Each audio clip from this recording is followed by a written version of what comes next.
Well, he was a weak incumbent governor. He was never particularly popular. And to some extent, they were, I think Roy and also Josh Stein were able to break out of that because there was a separate track of issues in North Carolina.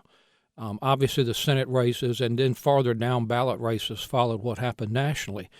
But there was a concern in North Carolina about the strength of McCrory's leadership. There's a concern about the direction that he and the legislature had taken the state. A lot of that is around House Bill 2, but that's not by any means the only part of it. It's a big part of it. So I think that set enough of another set of issues and another agenda. And Roy and Josh ran great campaigns. They outspent their opponents. They did the mechanics right. Both are terrific candidates with great teams around them.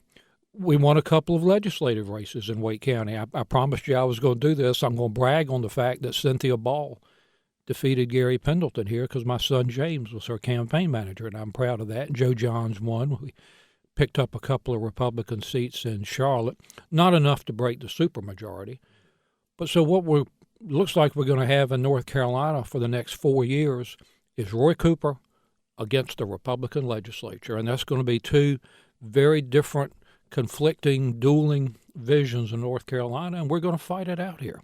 And and you mentioned the supermajority is still there. So how much of what Roy Cooper has to do to make his case is to go around the legislature? He's not going to have much success in the House or the Senate. No, he's going to go over their heads.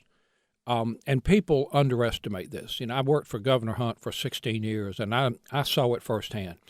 The governor has a big microphone and an ability to dictate the agenda and make Republicans react to them. I mean, McCrory can send down, 10 pieces of legislation and good ideas. They reject every one of them. He'll say, okay, we'll go fight it out in 2 years. We'll have an election.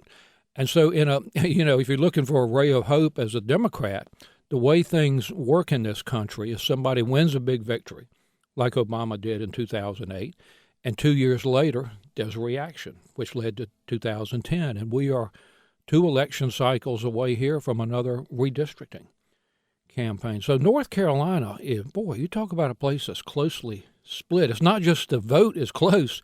We vote for Trump for president, Cooper for governor, Josh Stein for attorney general, Mike Morgan for Supreme Court. Win a couple legislative seats. That's an interesting phenomenon that we need to look at.